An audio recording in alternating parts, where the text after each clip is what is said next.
Welcome! Today, we'll walk you through the simple process of adding friends on Discord using your Android device.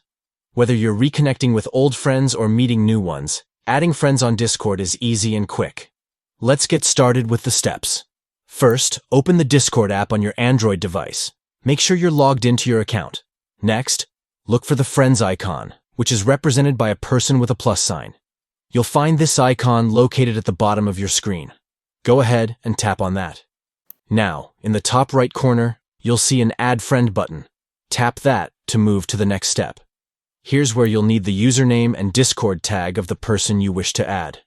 It usually looks like this. Username number 1, 2, 3, 4. Enter both of these carefully to ensure you find the right person. Finally, once you've entered the details, tap on Send Friend Request. And that's it. You've successfully sent a friend request on Discord. Remember to check back to see if they accept your invite. Thanks for watching, and happy connecting on Discord.